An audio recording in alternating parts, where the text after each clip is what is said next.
Hi all, Julie Thomas here, and it is day 30 of the 30-day STR Vision Challenge.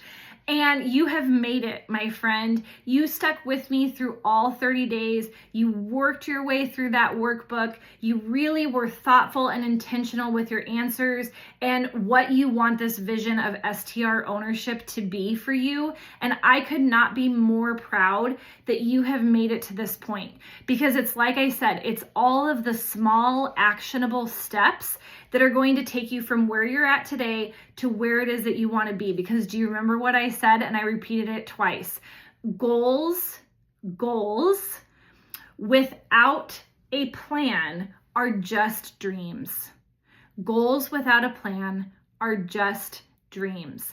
And over the last 30 days, you've built out a plan that is hopefully going to lead you to short-term rental ownership that is not only just owning a property, but it's also owning a profitable property, because you were so intentional about doing your research about the market and then checking it against some of those fun little apps like AirDNA.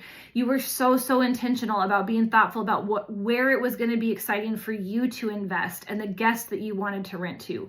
You were so intentional on picking the right property and staging it and setting it up with everything that was going to attract guests.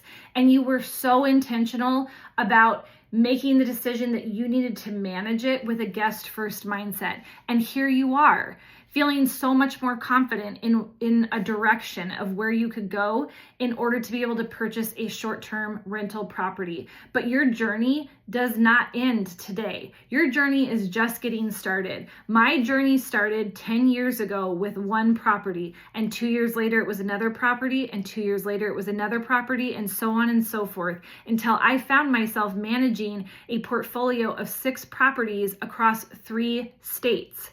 I never would have imagined that that was going to be my reality 10 years ago. I never imagined it was going to be my reality that I would be managing that portfolio full time and walking away from a job that I loved. And yet here I am. Okay, so your journey is just getting started today. This was just 30 days, a blip on the radar of what your journey will be. And I'm so excited to have you come back whenever that's going to be in the future and tell me, Julie, this was day 1. I left one day behind and this was my day 1, and I followed you through that 30 days, and here's where I'm at. Please come back and tell me where this journey brings you, and I will be your biggest cheerleader. Thanks so much for joining me on this challenge.